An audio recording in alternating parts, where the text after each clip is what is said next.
Good afternoon and welcome to this editorial webinar by Banking Exchange. I'm Eric Vanderkolk, publisher and CEO.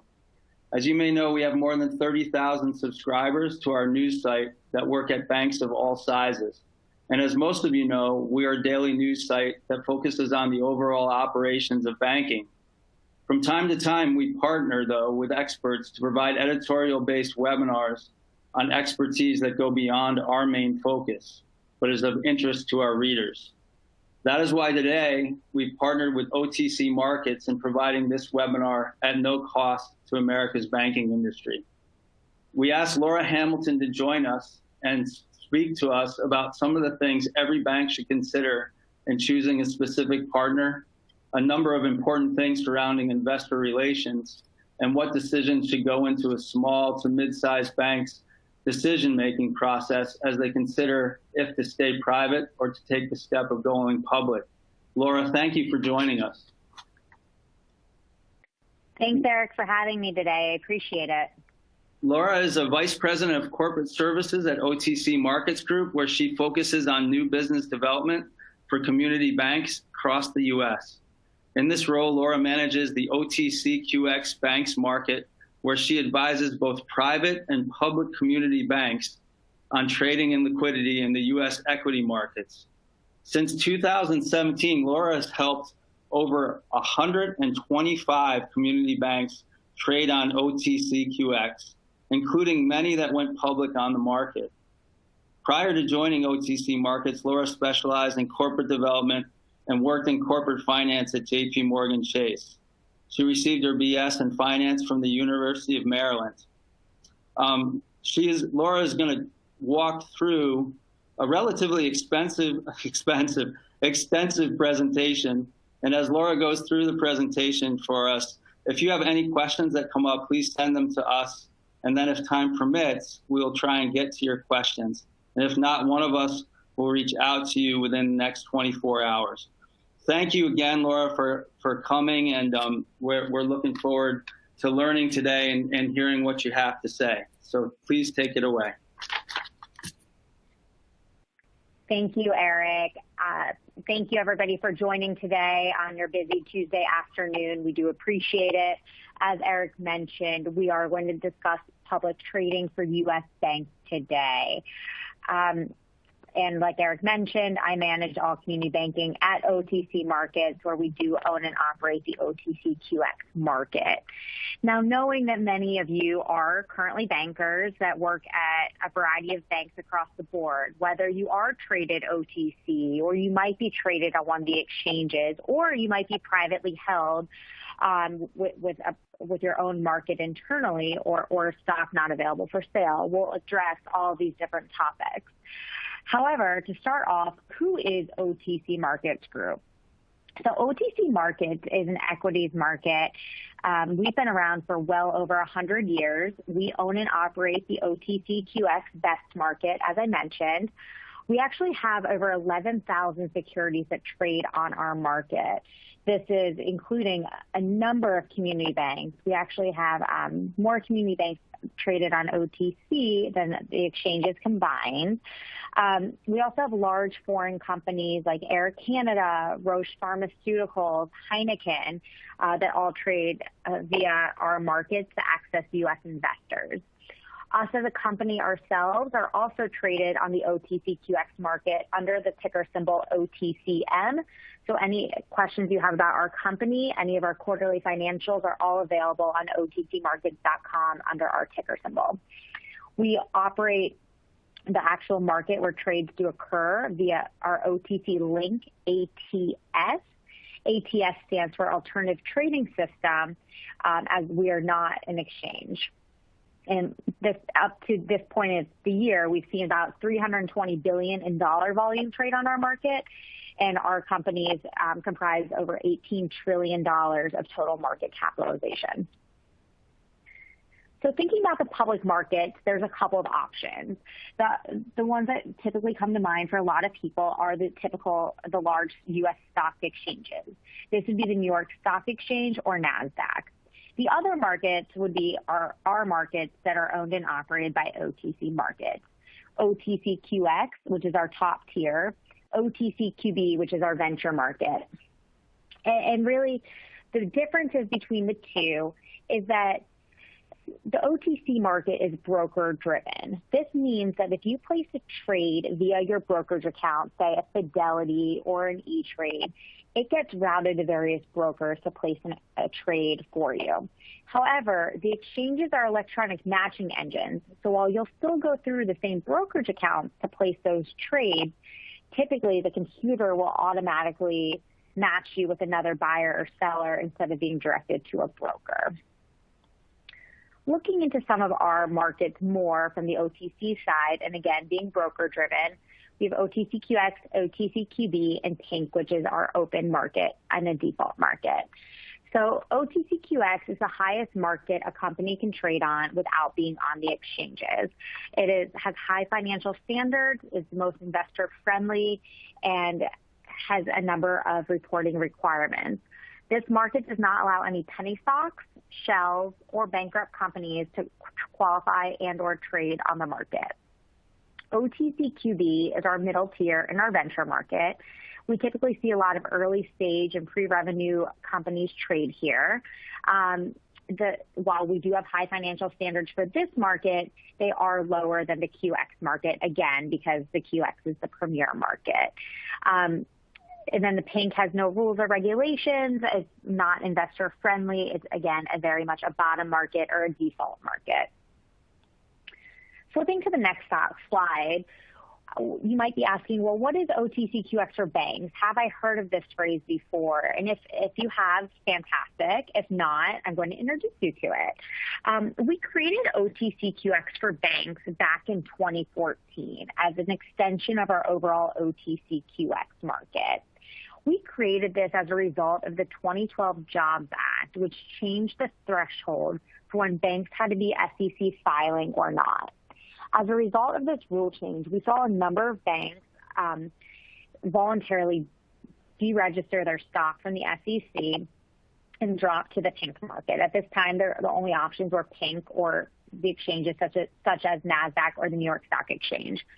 So we created this sector of OTCQX for banks, again, with high financial standards and rules and requirements, to give a middle ground for banks to really choose what kind of market they wanted to trade on. Are you shareholder friendly? Are you investor friendly? How do you provide ultimate liquidity for your shareholders without necessarily having to pay the fees and spend the time of doing SEC filing and reporting? We do, like I mentioned, have high financial standards, and I will go into some of those later on in today's presentation. So again, this is the highest market a bank can actually trade on without having to be SEC filing, which makes it very niche to the banking community and a really good opportunity for a number of banks for a variety of reasons. We also do have an OTCQX bank index that tracks the benchmarking of the banks that are traded on this market, which is a great tool based on just looking at an indice. However, right now it's a benchmarking tool, so you're not going to see the volatility such as a bank that might be on the exchanges and have some of the volatility that occurs if you are in the Russell index. And again, I will touch on that in more detail in a few minutes. So who makes up the OTCQX banks market? We have 100 banks that currently trade on the market. Asset sizes range anywhere from about 100 million in assets to about 5 billion in assets. So it's not just a market for any one shape or size of a bank. It very much matters of your bank, of your shareholder base, what you're looking for, and the types of investors that you are looking to get into your stock as well. So each year, we do a 2020 OTCQX top 50 or best 50 companies.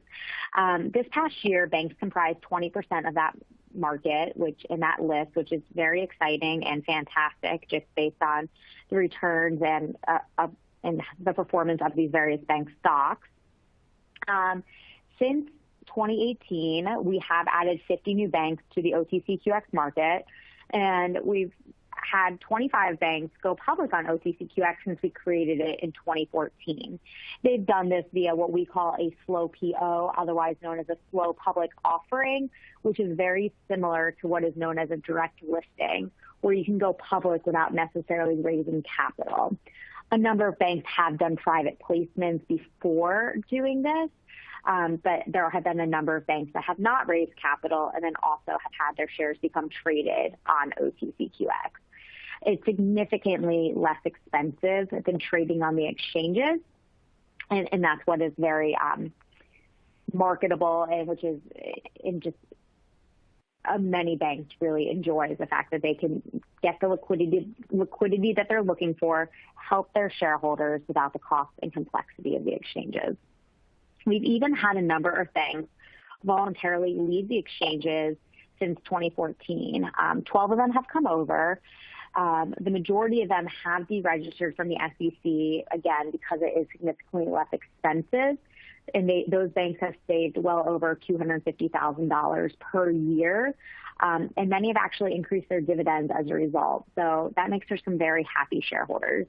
You can see a chart here of our stock index that I mentioned in the previous slide. We have outperformed the S&L U.S. Bank Index for the past number of years, just continuously. And you'll also see that valuations, volumes, prices are typically higher on QX compared to our other market peers. Flipping to the next slide. So this is more so for those bankers that are on this call that are currently privately held. So you might be asking yourself, well, should I go public? Should I have a public market? Are shareholders asking me for liquidity? What should I do? We've had quite the year in 2020, as I'm sure is of no surprise saying that phrase to anyone, between COVID and PPP and just the overall market volatility. There's been a lot of question marks and uncertainty as we were in the tail end of 2020 and as we look to 2021 and say, what's next? Some of these banks might have been thinking about trading their stock and having a public market for this year, and then COVID just did a 180 on any of those plans. So what's the number one benefit? One is the visibility. The bank is able to access various tools to tell your growth story, whether that be regular press releases, whether that be your earnings, whether that be investor conferences or non-deal roadshows, doing video interviews, again, things I'll get into further down in this presentation that we're able to offer you as a market. But that's number one, is how visible do you want to be in terms of growing your stock? I think every shareholder should be a customer and every customer should be a shareholder. So then how do you grow that customer base and then ultimately your shareholder base? Furthermore, confidence and trust in the market, having transparency and communication just, again, leads to confidence, and that therefore leads to further investment. With this, it just provides a further transparency into the stock, making your financials available, something that you might do on an email list, but having a greater spectrum is positive, just even by doing regional news press releases. And then also the valuation and access to capital. Having your stock as a currency is very important if you're thinking about M&A and the M&A market. By having that public market, we typically do see prices increase as a result of having more trades. Again, this is based on the liquidity of the bank stock, which is a function of supply and demand, the price transparency, and your trading history, where you're traded, your market participants, and how many shares you have traded. Something I like to tell banks when they're thinking about a public market is to not expect to trade like an Apple or a Google.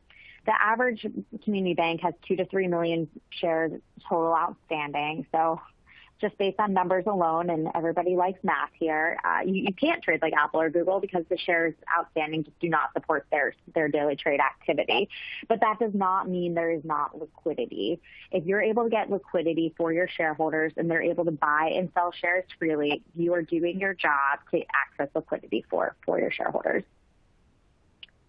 To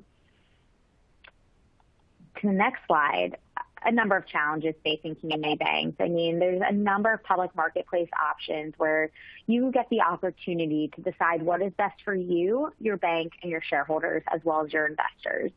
How do you want to stay organic, or how do you want to stay competitive? Do you want to grow organically, or do you want to grow via M&A? I know there's been a lot of chat and a lot of articles recently about what the M&A landscape is going to look like in 2021. Are you going to be a buyer, or are you going to be a seller? Is something to think about.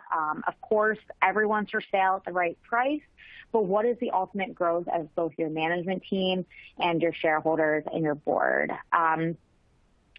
Again, it's hard to find information on community banks. Something that we've tried to do to help out is call reports. You have to dig through a number of websites to typically find one from a bank. We actually have a data platform called Caravan, Qaravan, where any bank that is traded on OTC markets, we automatically pull in their call reports on a quarterly basis due to the number of investors and shareholders that come to our website on a monthly basis to be able to have easy access to those financials. And we're trying to make more information available in the marketplace. And then thinking about another challenge from a community bank standpoint is, what is your shareholder base that I keep talking about? Is it somebody that is a third or fourth generation shareholder in the bank's stock that might live across the country now? Do you have an aging population? Are you a de novo from, say, 2005, and you have shareholders that are 15 years in and really initially agreed to 7 or 8 years to hold the stock and are now looking for an exit? So just thinking through some of these opportunities, of course, you know your shareholder base the best, but what can you do from a stockholder trend? And going back to this is what I've pretty much touched upon, is understanding your shareholder base and just identifying any previous buyers or sellers. Are you looking for retail or institutional shareholders as well? As banks typically begin to grow and typically need capital, some banks want to raise capital just in the local community, go around the table and raise a couple $1 million that way. Others are looking for institutional investors and various funds to buy into the stock that may be long-term holders, which can also lead to M&A opportunities and or long-term growth. Probably the number one question I get from banks that are currently privately held and thinking about the public markets is, what about activists and activism? If I have my stock traded, whether it's OTC markets or an exchange, can an activist come in? The answer is yes, of course. However, do not be scared about that. It's so rare to actually see that. It's less than a 1% chance, I would gather. So while there is always that option, it's so rare that I would not let that fear really drive any decisions around the public market, because at the end of the day, the liquidity and the visibility, the growth that you can see, the investors that you can access is typically going to be significantly greater than that one risk that's very unlikely to happen. So I do just want to settle any concerns or questions around that. Again, that is the number one question that I get, and it is so rare to see that happen. And also, for those bankers on this call that do not have any institutional investors, just because an institutional investor may be in the stock, that doesn't mean that they're an activist. It does not mean that they're going to be looking for a board seat. There are both passive institutional investors as well as more active ones. But again, even if they're active does not mean that they're an activist. So when you're discussing this around the board, make sure that you're thinking about each of these pieces within the investment community and how some firms differ from others. It's great ways to grow capital, grow your shareholder base, and bring the bank to further growth. So then also just thinking about what I mentioned, where your investors located, what's the average age of your investor? Are some of these shareholders going to be looking for liquidity in the near future? So when looking at new shareholders, think about those that will support the bank's strategic goals and how they can help the bank. Moving on to the next slide. So thinking about, again, a market to support your stock, whether you're currently publicly traded or not, if you have increased liquidity, you're going to reduce volatility in the share price. Remember, liquidity is a function of supply and demand, and the price transparency, the trading history, and the market venue. The market participants and the tradable shares, i.e. your public float. So going back to what I mentioned about typically banks having 2 to 3 million shares outstanding, if you don't trade 1 trillion shares a day, that does not mean you have liquidity. Again, because you have 2 to 3 million shares outstanding, you just can't trade that number. But that doesn't mean there isn't liquidity. So as long as there's able to be buyers and sellers at fair prices at any given point, you are achieving liquidity in the marketplace. What's also really relevant is distributing timely financial disclosure and material information. Your call reports are due 30 days after quarter end. So this is something, again, that I mentioned that we need to bring to the market from a transparency standpoint. If your bank is releasing earnings releases via a wire service, you are going to get greater exposure and distribution of your financials. And this year, it's been really exciting to see how much focus has been on community banks and how much they stood out with the PPP program earlier this year. I mean, it really showed that community banks are a necessity in the U.S. economy, as well as our local markets, and that while big banks are there to stay, it doesn't mean that people aren't going to use the community banks, and they actually ended up outperforming a number of the large banks via the Paycheck Protection Program again. So then going into who's trading your stock, get to know your market makers, your local brokers, those that will help you identify other buyers or sellers. And then again, you can also do stock repurchases or dividend reinvestment plans to further support your stock. Moving on to the next slide. Here's a case study of a bank in Indiana. They were privately held. They joined the OTCQX best market back in 2018. They've grown in asset size since joining. They began in the $60 range, and they're around $80. Their market cap increased pretty quickly by $7.2 million, which is pretty significant for a bank. They have seen volume. They have seen tradability. The bank has issued press releases and done the right steps, and they are achieving liquidity for their shareholders.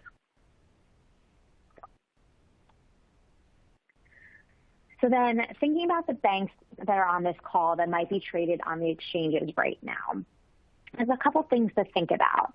We've seen share price for those banks that have left NASDAQ to come and trade OTCQX. As I mentioned, we've had 12 banks do so in the last handful of years. We have seen their prices gone up. We've also seen their volume go up. And this goes back to being an electronic matching engine of the exchanges versus the broker-driven market of OTC markets. OTCQX has the support from a number of market makers and a number of fantastic financial firms, many of which that you know. Those include D.A. Davidson, Janney, KBW, Hovde, Raymond James, Piper Sandler, Stephens, Wedbush, and a number of others.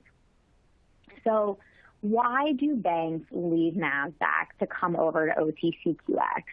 Number one is really the cost. If a bank is not in the Russell Index, which many of them are not, and the Russell Index is really a two-sided sword. A lot of people think that the Russell Index is the end-all, be-all. Well, that's really the case in the thought process when stocks are going up. But if we think back to March of 2020, when the bottom was really hitting and everybody did not know what was happening, COVID was becoming a very harsh reality, those were the first stocks to drop. And the financial sector got hit very hard. So that's where the Russell Index is a two-sided sword. And most people do talk about the ups, but forget to mention the downs. So some banks, again, if you're not seeing a ton of volume, that's really going to hurt your stock. And I've seen too many bank stocks that are, say, under 200 million in market cap drop significantly as a result of this volatility. For those banks that aren't in that and are not close to being into it and do not want that volatility, the benefit of trading on OTCQX is really, again, having the broker-driven market to help trade your shares there. That's where we do see the higher prices and the higher volume. It's also significantly less expensive. With today's interest rate environment, the banks that I speak to on a regular basis, everyone is going through cost-cutting exercises as we are preparing our 2021 budget. So is this something that you're looking to keep in there? The average cost savings of a bank leaving NASDAQ to join OTCQX is $250,000 per year, if not more. This is a combination of listing fees, SEC filing fees, the time spent doing these projects, audit fees, as well as a number of other variables. So that's where we've seen that happen. We've had 2 banks voluntarily leave NASDAQ and join OTC earlier this year as well, just as a result, again, of cost savings. And their volume and pricing has not changed significantly in terms, or if anything, it's gone up. But I can always refer back to that later. I know I keep talking about visibility and liquidity and what we can do to help the banks as your market. If the bank is on the OTCQX market, we have a very large visibility and investor relations program that the banks are eligible to take advantage of. We operate virtual investor conferences. And even if the bank is not on OTCQX, this does not mean a bank is not eligible to participate. We do welcome all banks. They just get priority to joining and priority pricing when it comes to virtual investor conferences. So with this, it would be the equivalent of attending a virtual, or not a virtual, an investor conference, but without traveling. You, as a CEO or CFO, are able to dial in, put your presentation on the screen, and be in a webinar format just like we are today, and then walk through your slides and to potential investors. Both retail and institutional dial in, and we do see many banks receive one-on-one requests as a result of this. It's a very efficient use of your time, a great way to tell your story, and a great way to get your name out there to the investment community. We also offer CEO interviews.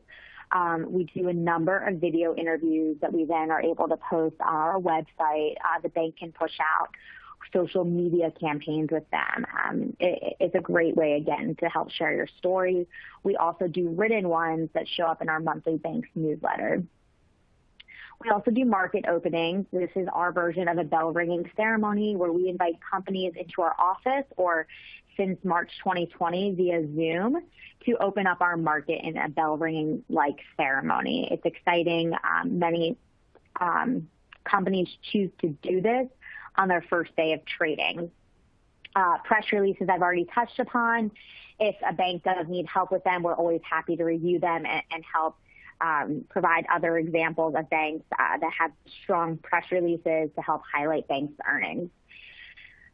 The OTCQX Banks Index I've mentioned, and then you also have access to our OTC Market Center in New York City, which right now, of course, due to COVID, is currently closed, but we look forward to the day that we can reopen it and host companies again. We have views of the Statue of Liberty and are right near the World Trade Center. And looking at liquidity, if you look at the upper right-hand corner here, going back to the differences between OTCQX and NASDAQ, you'll see that trade size and spreads are very similar between QX and NASDAQ for banks that are under $1 billion in assets. So thinking about blue skies for our premium markets, OTCQX has exemptions in 37 states. This means that brokers and traders can help solicit and recommend the bank's stock in these 37 locations.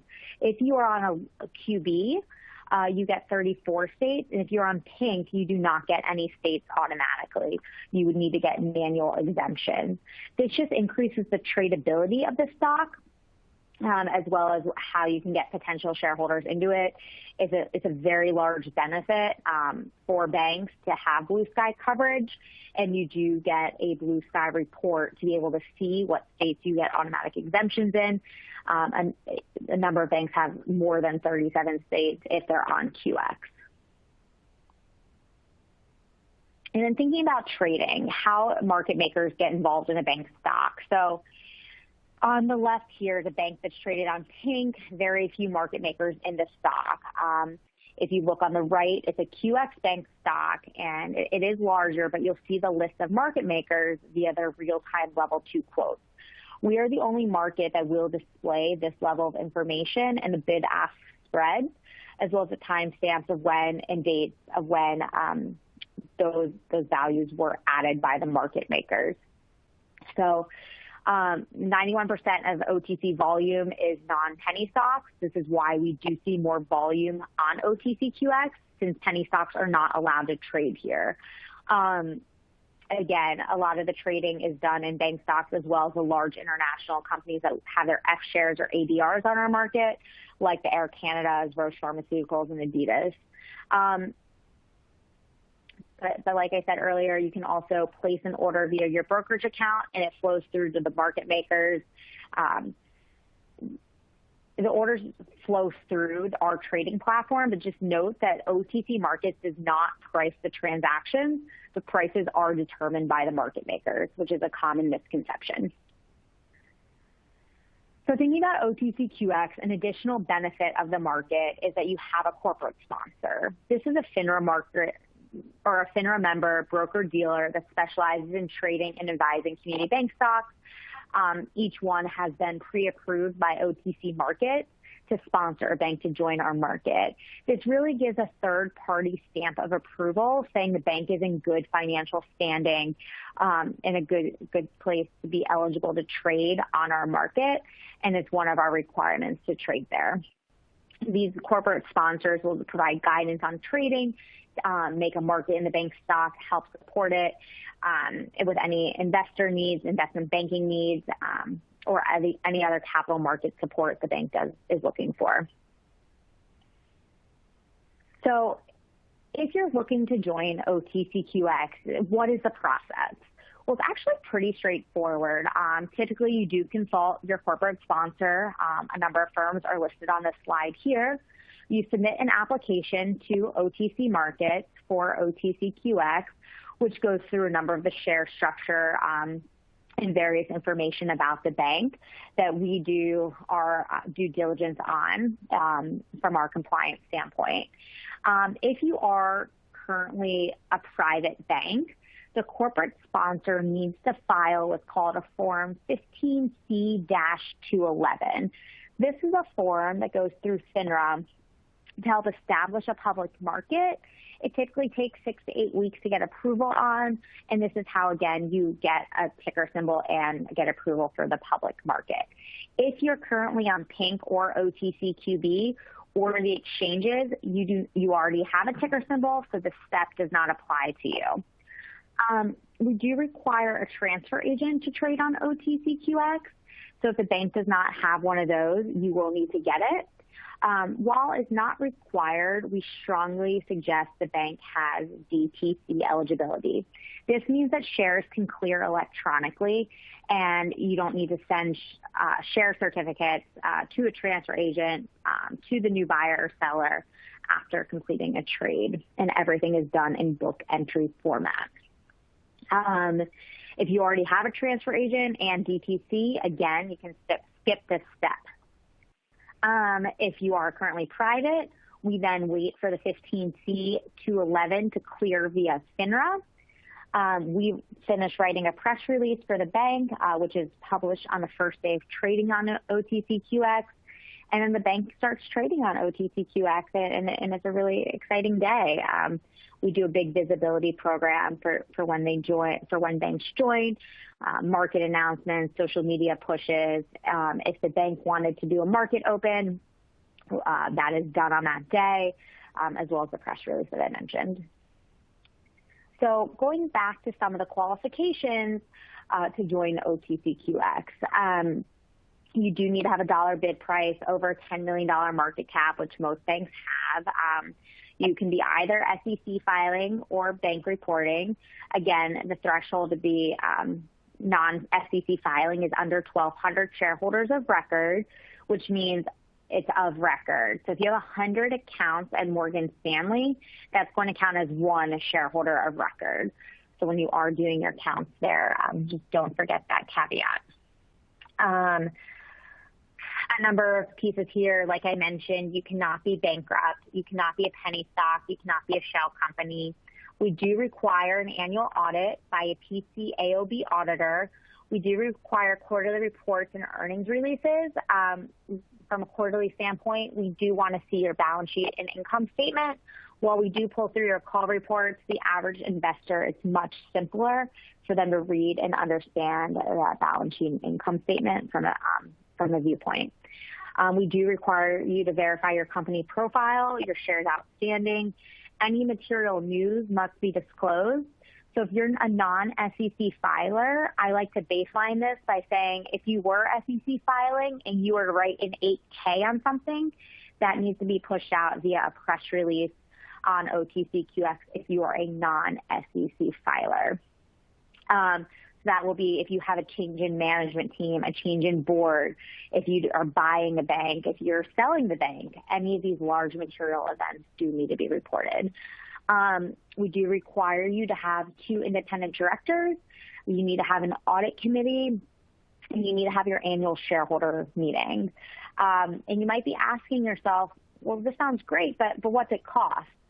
So our annual fee is $23,000, and there's a one-time $5,000 application fee. This is significantly less expensive than the exchanges, which charge anywhere around $50,000 plus annually from a listing fee, and their application fees are significantly higher as well. So just from a compare-contrast standpoint. But those are our qualifications. At this time, there's my contact information. I welcome any questions, but I would like to open the floor for any questions to answer, and I appreciate everybody's time today and listening to thoughts around the public markets. Laura, thanks so much. That was really, really thorough, but also 37 minutes long, which is really short and thorough. So really appreciate that. Just putting my editorial hat on, I know this is a bit off topic, but thank you for pointing out today, in particular, that community banks, we welcome all banks, of course, to banking exchange, but the value of community banks definitely shine through, as you said, through the PPP and just in general, the need for them this year in the midst of the market. I'm sure you agree. So thank you for pointing that out. We did actually get a number of questions in. So I'm going to read a few of these. The first one that I think is a general question in the market, but comes specifically to this decision-making process. Do you think there will be more industry consolidation in one, and how should that affect the decision-making process around this topic in particular? Absolutely. Thank you. So I think there will be significant consolidation in 2021. I think that the pace has been very slow this year due to the uncertainties of the market. I think that a lot of management teams are probably saying, I wish I had a crystal ball back in 2019 and say, why did I not sell now when the valuations are a lot higher? But I think that there will be some good deals still. The biggest thing to think about when, in terms of the industry consolidation is, and the bank's decision with where you trade, if you're traded, what do you want to do for the next couple of years, is the bank first needs to think about is, do you want to be a buyer or do you want to be a seller? And I know I mentioned earlier that anyone will sell for the right price, but if you're thinking about growth and strategy, sticking around longer, I'd put the bank into a buyer category. So I think the bank needs to think about using the stock as a currency between cash and stock deals going forward, as that can build a higher valuation. A number of banks are concerned just how banks are valued right now going into the market, but the market really does find a fair market price for a bank stock. It might not be on day one, but it ultimately does get there. So you do have to trust the process and know that having that stock as a currency can make you significantly stronger and potentially get you a better deal or get you a bank that you might not have been able to achieve just with cash alone if the right opportunity comes up. I think also thinking about the shareholder value for that decision-making process is, what are your shareholders looking for? Are they looking for that long-term growth, that value? If you're trading over the desk currently, if you're private, that is an onerous process, is antiquated. Having that risk reduced by having a public market can further help your shareholders. And typically when trading over a president's desk, you don't see as much fluctuation in price, where the public markets can help you find that really fair valuation. Okay, great. I think we have time for a couple more. So on these next couple, obviously we want you to always be objective, but these kind of go more macro in determining things. The next question is there an ideal size or a minimum size that you would recommend before taking a bank public, whether it's with OTC markets or in general, whether it's pink sheet or an exchange? Thanks, Eric. So I think that's a great question. I've seen companies have a stock that become traded that are under 100 million in assets. I've seen stocks that are still private at 5 billion plus. So I think that what it comes down to is the shareholder base. If the bank is a family-owned bank and only has a handful of shareholders, the public market isn't necessarily going to do them what they're looking for unless they're open to selling shares to bring new shareholders into the market. Okay. I would say the average asset size is anywhere from 300 million to 2 billion that do go public on OTCQX. However, I've seen banks do it closer to 5 billion in assets that have joined QX as well after being privately held. So I would think about having a couple hundred shareholders typically to meet the needs and to access liquidity for them, as well as to help tell that growth story. So I don't think there's necessarily the right size. I think it's based on the shareholder base and the combination of the bank's goals and strategies, and not to be too overwhelmed by hitting an asset threshold. Okay, great. Okay, now I'm really, Laura, going to ask you to try your best to be objective on this last question. Basically, the question here is what you had mentioned the NASDAQ market, you mentioned some others. What should I think about when determining which market is best for our stock? Is it just about assets? What are some things to think about, and are there particular places that might be better than others and for a different reason? If you could just help us through that seems like a great question. Absolutely. So I think the two things to really think about is the tradability and the visibility of the bank and the stock and the bank's goals from that standpoint. If you are looking for that liquidity and that visibility and do not want to be an SEC filer, the OTCQX market is a great choice for the bank, just because it does offer all of those things at a low cost threshold or price point. And it really helps you access a number of these tools to help you grow your market cap, grow your shareholder base, increase your trading volume, increase the bank's story, and does help you get to that next level. For banks that are set on just IPOing, I think if you're going to be under 150, 200 million in market cap, just seeing banks do that, to me, that's personally a tough sell, seeing banks that have done it and not seeing the volume that they were expecting. Some banks will do an IPO and still only trade 2,000, 3,000 shares a day, which might not be what they were looking for. And I think something to also note is if the bank is looking to IPO, you're going to need to raise significant amount of capital. And in today's environment, the capital is just not the way people are going. We're going in debt capital markets instead of equity capital markets. So the market isn't necessarily right for it. Also, just to note for banks that are looking the IPO route, a lot of times the first day of trading is sold as the end game and the finish line, but it's really the starting line. Being public is a marathon and not a sprint. Mm-hmm. It takes a lot of time and effort from opening up the gates to having a public stock.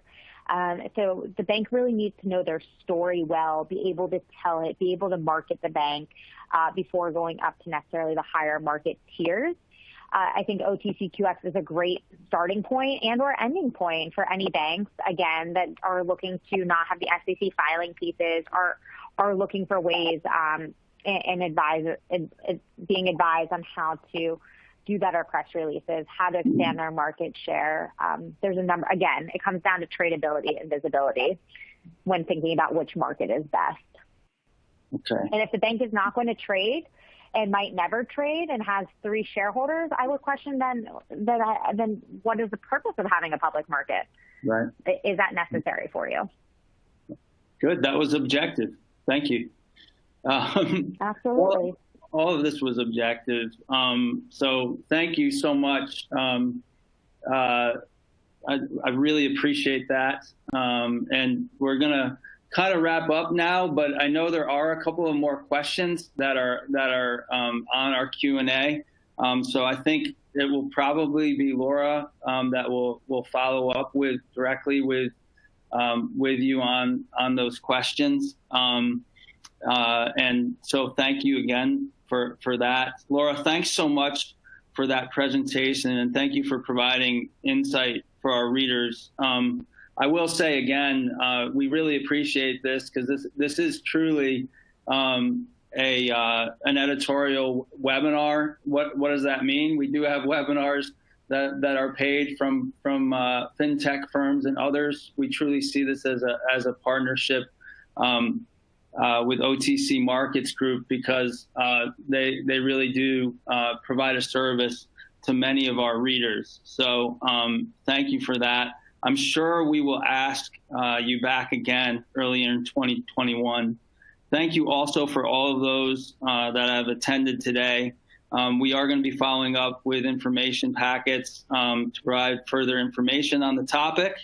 Banking and Exchange will have another editorial webinar next month in December that will also be of no cost to the bankers. But again, I really do appreciate everyone at OTC Markets that have come, and thank you for attending. We will have this webinar in its entirety probably by Thursday on Banking Exchange. In case you've missed part of it, you can go back to it. And if you have other questions, obviously, please reach out. There's so much more that we could go into with this. So thank you, Laura, again. Have a great week for everyone that's attended. And if you need anything from us, please don't hesitate to reach out. Thanks again.